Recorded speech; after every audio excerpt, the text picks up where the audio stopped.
Let's talk about the Alabama defense. Both Will Anderson and Jordan Battle stepped behind the microphone this morning to discuss where they think this team is at right now. And one thing was made crystal clear when they reflected on how last season came to a close.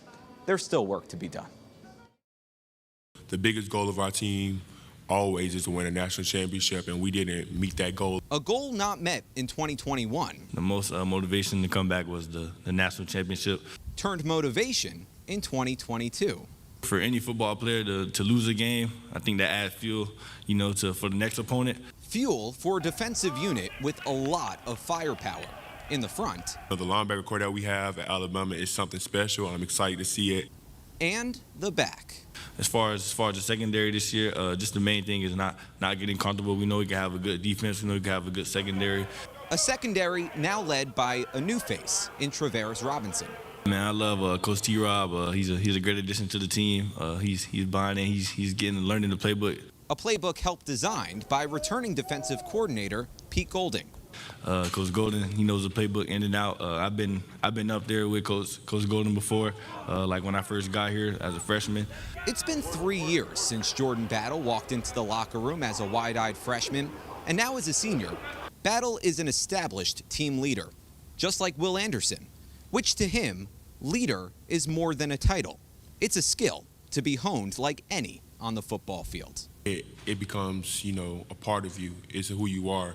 And, you have to command. You put in that position to lead. You put in that position to help others. Help others to achieve the ultimate goal.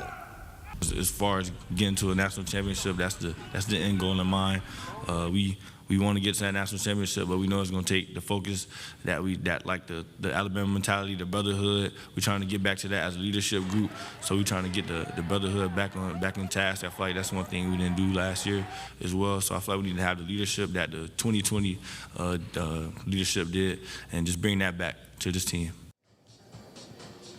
And one thing not addressed in that piece is the new addition of Eli Ricks coming over from LSU, a defensive back transfer.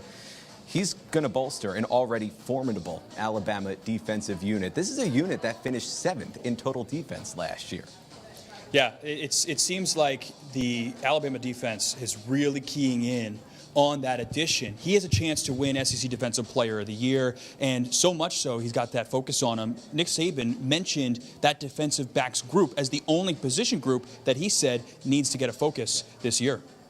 And for anybody that knows about Alabama football, Nick Saban has always prided himself not only on the defense, but also on defensive backs. And we haven't seen those All-Americans come out really since Minkah Fitzpatrick. So we'll see what happens this upcoming year. Well, hey, we've been having a whole lot of fun here in the ATL, but now it's time to wrap things up on day 2 of SEC Media Days. For Simon Williams and Jonah Karp, I'm Mo Carter signing off for Fox 54 Sports.